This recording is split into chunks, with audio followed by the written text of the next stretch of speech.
Excellences, Monsieur le Premier ministre, chef du gouvernement, Mesdames et Messieurs les membres du gouvernement, Excellences, Mesdames et Messieurs les ambassadeurs accrédités en République du Congo, honorables députés, général sénateur, distingués invités, Mesdames et Messieurs.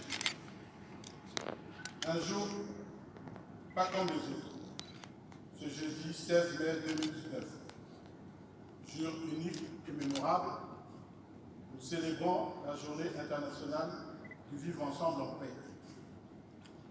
L'étincelle de la paix jaillit dans nos cœurs et les esprits des filles et fils de la République du Congo se disent apaisés. Oui, ce qui nous unit est plus fort que tout ce qui est susceptible de nous diviser.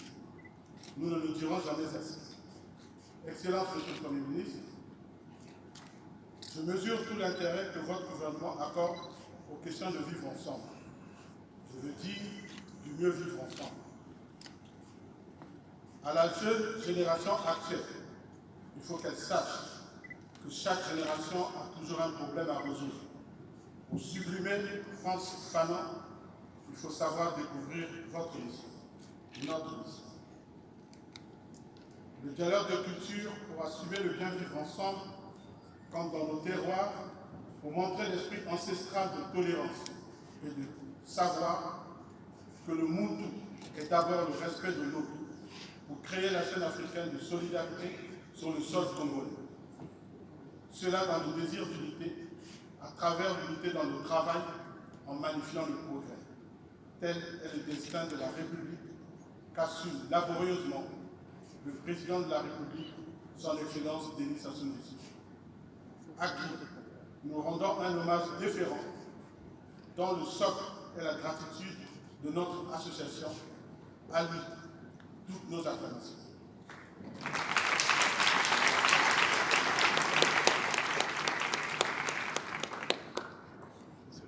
Dans ce magnifique et symbole cadre, l'histoire de la République du Congo, notre cher et beau pays, va se vivifier aujourd'hui suite à l'éclosion des sentiments du vivre ensemble en paix dans le cœur des citoyens ayant répondu à notre invitation. Je voudrais, dans cet élan patriotique, remercier d'abord, avant toute chose, le Très-Haut, qui a permis la tenue de ces assises. Saluer et féliciter l'initiative des Nations Unies par sa résolution du 8 décembre 2017 proclamant le 16 mai Journée internationale du vivre ensemble en paix. Remercier sincèrement tous les partenaires internationaux accrédités au Congo, les institutions de la République, les confessions religieuses, la société civile, les membres de la vie et tous ceux qui, de près ou de loin, ont contribué à la réussite de cette présente célébration. C'est aussi ici l'occasion de saluer l'application de l'UNESCO. À vous tous et toutes, je dis bienvenue et vous invite à serrer la main de votre voisin en lui disant « Nous vivons désormais ensemble en paix ».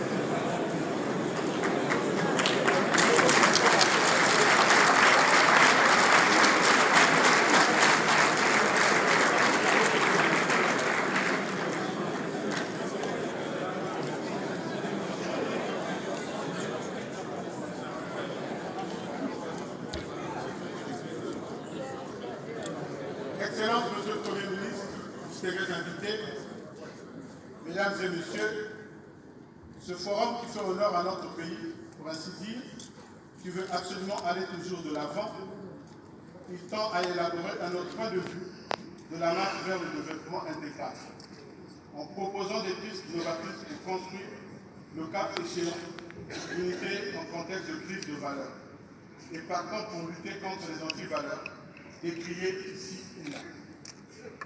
Ne pas vivre ensemble est une sorte d'antivaleur, dont l'ultime dérive dangereuse est le repli sur soi, sans avoir pitié d'autrui et de son pays. Les conflits interethniques ou raciaux, les guerres stratifiques et de religion sont des éléments dévastateurs de l'harmonie et du vivre ensemble. Par conséquent, inutile. L'exclusion et le rejet de son prochain constituent en réalité un fléau impropre au développement d'un être humain moderne. Il est temps que les choses changent en Afrique et à travers le monde. En effet, il est temps de sortir de la vallée obscure et déserte du repli identitaire afin d'emprunter les voies éclairées des rayons du soleil nécessaires à la sauvegarde d'une république digne. Notre pays doit pouvoir se réconcilier avec son histoire et s'ouvrir vers un horizon pluriel, né de cette même histoire, en refoulant tout ce qui sert le champ de la division. Le vivre ensemble doit nous pousser à chercher des recettes pour mieux vivre ensemble. Les recettes pour bien vivre ensemble sont connues. Il suffit de les appliquer. Refuser à fédérer les Congolais autour d'une idée qui inaugure un lendemain, débarrasser de toutes les suspicions, c'est-à-dire créer les conditions d'un développement harmonieux pour que chaque communauté ne se sente exclue. Il est du domaine du possible de donner à voir une nouvelle explosion de la conscience nationale patriotique autour d'une ambition de vivre ensemble. Il est question d'apprendre à mieux vivre ensemble avec autrui, avec mon voisin, avec mon compatriote, avec mon collègue, telle est la devise héritée de l'humanisme depuis la Renaissance.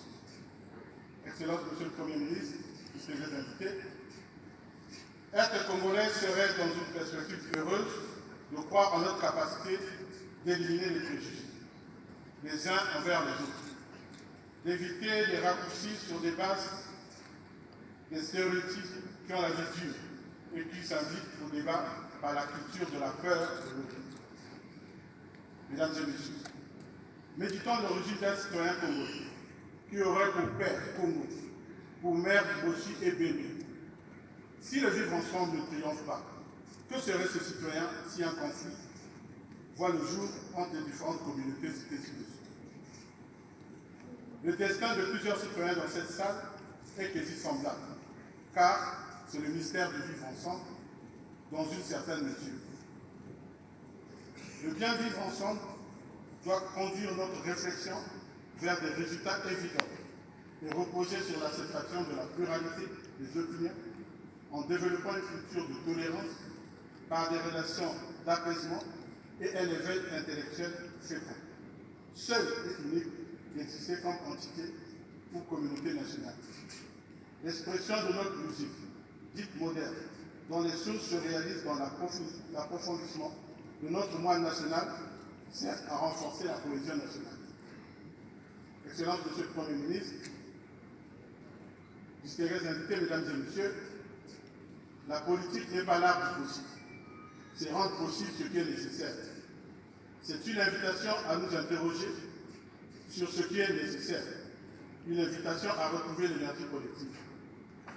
Enfin, c'est une invitation à remettre de la politique dans notre vivre ensemble.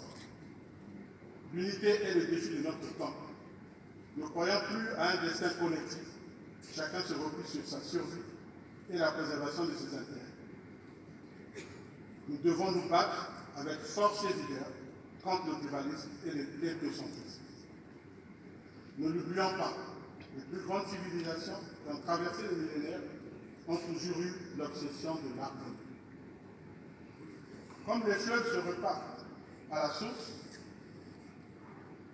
l'histoire suit une dialectique ascendante et s'écrit dans l'océan du bouillonnement humain, sans un retour vers la mer. Pour dire que nous, Congolais, tous de souche bantou, il nous appartient de réinventer un humanisme qui sublimera l'homme, comme l'a su bien dire le président Bokanda, Zogwe Zo. Un homme est un homme. Et à la suite de cet énoncé systématique, nous disons qu'un Congolais est un Congolais. Les différences ethniques sont des ressources à protéger et à défendre. car elles s'inscrivent comme patrimoine de l'humanité. Malgré les ambitions de la République, rappelées dans notre devise, nous n'avons pas su entretenir l'aspiration à un destin collectif qui unit. C'est de l'attachement à des repères collectifs que dépend la solidité du vivre ensemble. Parce qu'une société désunie est une société désarmée. Saint-Exupéry disait, je cite, « Si je diffère de toi, loin de te baiser, je t'augmente. » C'est la confrontation entre les gens différents qui permet le contigue. C'est sur le sentiment d'appartenance à un même destin que peut se construire l'harmonie entre les personnes et entre les peuples. Comment avoir un destin commun si au départ nous ne nous sentons pas appartenir à une même communauté nationale? Excellence, Monsieur le Premier ministre, cette journée est importante. Parler de paix, c'est parler d'avenir. Parler de concorde, c'est parler d'avenir. C'est préparer un terrain où tout pousse, toute initiative, tout projet, toute humanité. Cette volonté du reste qui a été nettement traduite dans la déclaration de son Excellence, Monsieur le Président de la République, Denis Sassou Nguesso, au peuple le 15 août 2018 en les termes suivants. La paix reste notre credo majeur. La construction de la nation en dépend largement. Le développement de notre pays en est fondamentalement tributaire. Fin de citation. Ce forum renvoie tout compte fait à l'élaboration d'une nouvelle stratégie de la bonne marque de la société congolaise qui rassemble tous les Congolais de tous bords, sans discrimination d'ethnie et de religion. Par-delà toutes les générations qui se succèdent dans notre pays, dont les éléments fondamentaux ont pour point focal la prise de conscience par chaque citoyen attaché au Congo, vivant dans un lien d'amour avec le point de vue, la démocratie, l'éthique de la responsabilité, la citoyenneté, l'émergence et le progrès moral. Le cœur de notre rêve est à trouver dans la théorie de l'action sociale que nous essayons de promouvoir. Adoptons donc la culture de la paix, du vivre ensemble, acceptons nos différences, profitons de la diversité que nous offre notre nation pour aller de l'avant, unis comme un seul peuple, en convoquant Platon et Aristote pour lequel une bonne vie consiste à vivre en harmonie avec les autres, tout en étant en accord avec soi-même, à travers l'éthique et la justice. Pour notre part, l'association Désir d'unité continue à signer de son nom dans ce combat de vivre ensemble en paix pour que les individus deviennent la communauté et rassembler ce qui est pas. Je vous remercie.